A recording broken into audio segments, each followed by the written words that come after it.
ఆస్తి చుట్టుపక్కల ఎవరికి లేదు. అంత ఆస్తి నా అంత డబ్బు ఈ చుట్టుపక్కల ఎవరికి లేదు. ఏ పని కావాలన్నా తొందరగా చేయించుకుంటా డబ్బులు ఇచ్చి.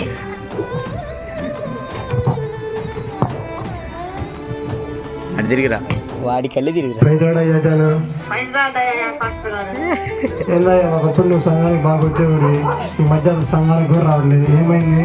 అదేం లేదు బిజినెస్ పనులు ఎక్కువైనకి చర్చికి రాలేకపోతున్నాను. చర్చికి డబ్బులు అవసరం ఉంటే చెప్పండి, నాకు ఆ డబ్బులు ఇచ్చేస్తాను. ఏందయ్యా అలా అంటున్నా? అదేం లేదు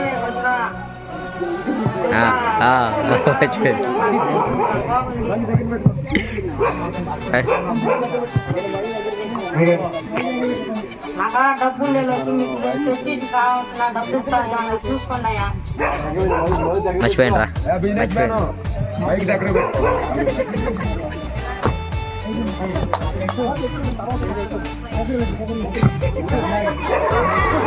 అబ్బా ఈ ముందు అంత బాగుందా? ఈ ముందాకు తింటే బాగా దుఃఖాలన్నా అనిపించింది. చెప్పవేరమ్మా నేను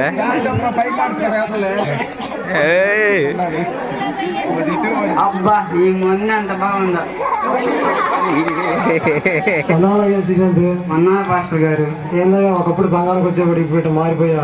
తాగి తాగి నువ్వు బాగుండేవాడు కూడా సన్నగా అయిపోయావయ్యా. ఇలా నువ్వు ఇంకా తాగుతా ఉంటే ఇంకా అనారోగ్య పాలే రోగాలు వస్తాయ్యా. నాది స్ట్రాంగ్ బాడీ, అలాంటి జబ్బులే మాకు రావు. పోయి మీ బతుకు చెప్పుకోపోండి.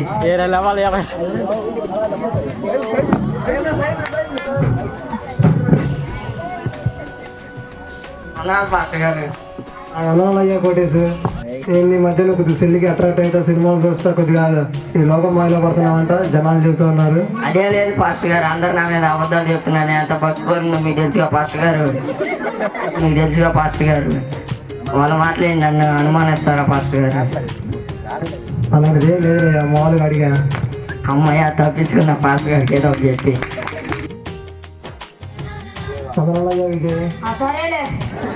ఇప్పటికైనా మారు మంచిదండి, బాప్తీసం తీసుకుని దేవుళ్ళు రాయా. దేవుడు రెండో రాదు కూడా వస్తుంది, రెండో రాదు నరకానికి వెళ్తారయ్యా.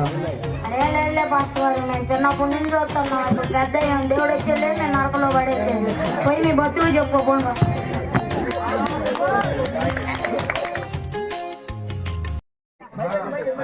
అయ్యా 10 రూపాయలు ఉంటే దానం చేయండి. 2 రోజులైంది అన్నం తిని. అబ్బాయి ఇదంతా అక్కడ విన్నట్టుంది. అడిగా నువ్వా ఏందబ్బాయి ఎలా? ఒకప్పుడు బాగా బిజినెస్ పని మీద ఉండేవాడివి. పాస్టర్ గారు నన్ను క్షమించాయా, నా డబ్బు నా ఆకారం చూసి నేను దేవుణ్ణి వెనకేసానయ్యా.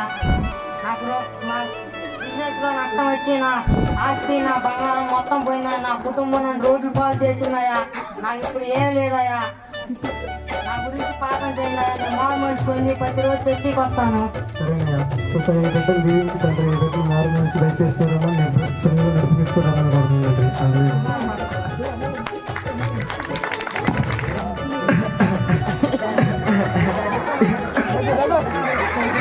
ఎవరో దగ్గుతున్నట్టుంది, ఒకరు పోయి ప్రార్థన చేద్దాం. పేరేదా కొడుకున్నా సుబ్బా తమ్ముడు, నీ పేరేం పేరమ్మా? ప్రార్థన చేస్తా. నా పేరు విజయ్. విజయ్ నువ్వా? ఏంది ఎలా ఉన్నావు? ఒకప్పుడు నువ్వు బాగుండేవి, ఏందా ఇలా తగ్గుతున్నావు? నిద్రాత్మ నేను తగ్గుతుంటే క్షమించిన పాస్టర్ కదా. అంతకుముందు మీరు చెప్పినా ముందు మీరు చెప్పినా నేను వినిపోతే నేను ముందు సిగరెట్ తాగి బెడ్ క్యాన్సర్ వచ్చింది. డాక్టర్ దగ్గర పోతే నేను చేయలేదని చేతులు ఎత్తేసారు. నా గురించి మీరే ప్రార్థన చేయాలా? సరేనయ్యా, కళ్ళు మూసి ప్రార్థన చేస్తాం. ఏసయ్య బిడ్డ ఎలా కట్ట నువ్వు దీవించి ఆశీర్వదించి బిడ్డకి మంచి మార్గం దయచేస్తున్నారని కోరుతున్నది. కొట్టేసు ఎవరు వచ్చింది? నేనయ్యా పాస్టర్ గారిని. పాస్టర్ గారు రండి.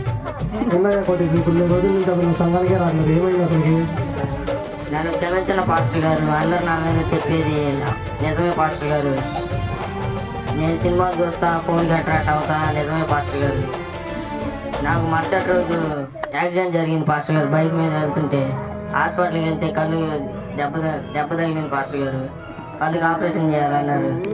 ఆపరేషన్ చేయాలంటే చేసినాక కళ్ళు వస్తాయో రావు కూడా తెలియదు అన్నారు పాస్టర్ గారు. నా గురించి ప్రార్థన చేయండి పాస్టర్ గారు. దేవుళ్ళు నమ్మకంగా ఉంటాను పాస్టర్ గారు. మారు మనసు పొందుతాను పాస్టర్ గారు. ప్రార్థన చేయండి పాస్టర్ గారు. స్తోత్రం తండ్రి యేసయ్యా, ఈ బిడ్డను రక్షించి తండ్రి మారు దయచేసి రమ్మని స్వస్థత దయచేసి రమ్మని కోరుకుంటున్నాను తండ్రి. ఆమె గొప్ప ఐశ్వర్యం కంటే మంచి పేరు రాజేష్ పిల్లలు ఎలా వచ్చారు? కాలు పోయింది పాస్టర్. ఏమైంది అసలు ఏమైంది? అందరు చల్మండి మా ఫ్రెండ్స్ అందరూ నవ్వులాట్లకి తొనుకుంటుంటే పోయి నిప్పుల్లో పడ్డా పాస్టర్. అప్పుడు వస్తున్నాళ్ళే ఈ సెకండ్ నాకు తెలిసిన పాస్టర్. ఇంకా నరకం అంత భయంకరంగా ఉండిద్దో నాకు అర్థమైన పాస్టర్. నాకు బాబేషన్ ఏం పాస్టర్. నేను మారు పడతాను. ఎవరైనా ఎప్పటికైనా మనసు మార్చుకోవాలా ప్రార్థన చేస్తాను. ఈసారి పెట్టి మంచి మారు మనసు దయచేసి రమ్మని స్వస్థత దయచేసి రమ్మని కోరుతుందండి. ఆమె